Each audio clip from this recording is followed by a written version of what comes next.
Le 10 août. Je me plains tout bas au Seigneur.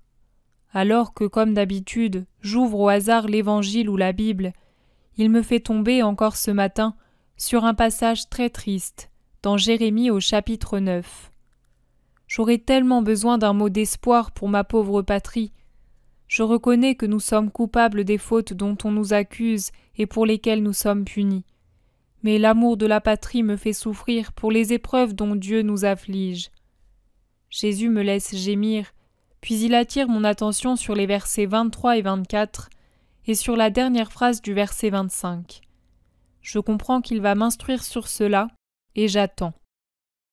Le Père éternel dit : La prière est une bonne et sainte chose, et c'est une bonne chose aussi de méditer et d'étudier la sagesse. Mais rien n'est plus utile à l'être humain que cette connaissance, le fait d'être convaincu de Dieu. Quand on a vraiment compris qui est le Seigneur, on ne se trompe plus, on sait prier, non pas d'un mouvement machinal des lèvres dont s'échappent des résolutions sérieuses de bonté, de pardon, de continence, d'humilité, mais avec une véritable adhésion à Dieu, avec le ferme propos de pratiquer toujours mieux la loi pour être béni de Dieu.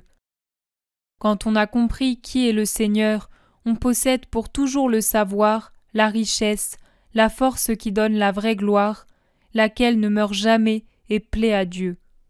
Ces temps-ci, vous faites sans cesse des prières, mais elles ne servent pas autant qu'elles le devraient. Ne pensez pas que votre Dieu ait changé sa nature d'infinie bonté et de parfaite paternité. C'est que vous lui présentez des prières contaminées par trop de choses. Dépouillez-vous du triple habit qui opprime votre esprit et le contamine. Rejetez l'hypocrisie, la haine, la luxure. Il y aurait d'autres choses à enlever, mais celles-ci sont les plus abjectes à mes yeux. Et vous êtes des hypocrites lorsque vous venez à moi par des cérémonies religieuses que vous accomplissez avec un sentiment humain et non surnaturel. Mais qui croyez-vous tromper ? Moi ? Ô malheureux !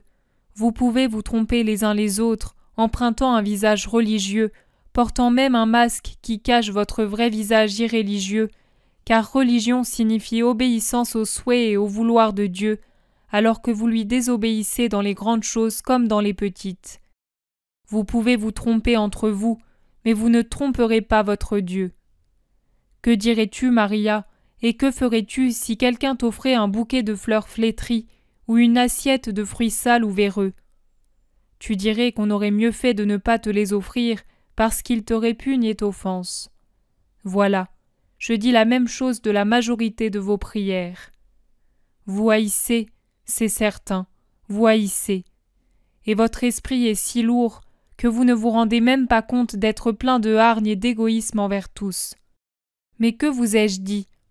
Si au moment de prier, tu te souviens d'avoir offensé ton frère ou que lui a quelque chose contre toi dans son cœur, réconcilie-toi d'abord avec lui et puis viens. La condition essentielle pour être écouté est de ne pas avoir dans le cœur la haine qui tue l'amour. Comment pouvez-vous venir à moi qui suis miséricorde quand vous n'êtes pas miséricordieux ? Comment pouvez-vous juger et penser que moi qui suis justice, je ne vous juge pas ? Ne voyez-vous pas qu'en condamnant à la haine ceux qui vous nuisent, et peut-être que vous fûtes les premiers à nuire et non eux, vous vous condamnez vous-même ? Vous êtes luxurieux. Que de luxure de la chair, de l'esprit, du cœur déferle sur le monde, jaillissant de vous comme des multiples bouches d'une fontaine qui a sa source dans les profondeurs où règne l'ennemi. C'est un déluge voulu par Satan et non par Dieu, et auquel vous vous êtes prêtés. Un déluge qui se répand sur la terre et en chasse la lumière, la vérité, la vie. Et la lumière, vérité, vie, telle une colombe qui n'aime pas la fange putride, se retire dans les cieux, en descend rapidement pour arrêter son vol sur les rares créatures, lesquelles, comme les cimes des monts, émergent au-dessus de la vase qui vous déshonore. Les hommes eux-mêmes ont empêché mon Fils bien-aimé de demeurer parmi les hommes.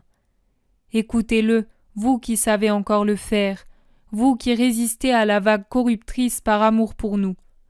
Le salut est en lui, car il est l'Éternel Rédempteur, et les mérites infinis de son infinie douleur opèrent éternellement. mais vous les rendez stériles par la corrosion du mal satanique dont vous êtes remplis. Plus encore que son sang sur les Hébreux, la façon dont vous détruisez en vous les effets de son sang par le péché, que vous aimez comme votre vie d'une heure, vous condamne et vous rend digne de mon châtiment. Vous êtes des cœurs incirconcis.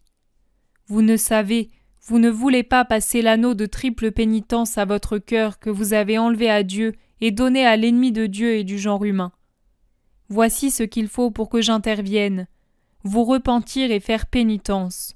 Sans ces deux choses, chacune de vos prières, chacun de vos actes religieux est un mensonge et une offense que vous faites à Dieu. Et si l'esprit d'amour ne peut plus opérer en vous les prodiges de l'amour, parce que vos actions neutralisent son action, et si le Verbe du Père ne peut plus opérer les miracles de son sang et de sa parole, parce qu'il y a en vous des forces contraires, le Père, le Seigneur Dieu, peut toujours brandir le fouet de la punition et défendre en lui les trois divines personnes, beaucoup trop offensées par l'humanité.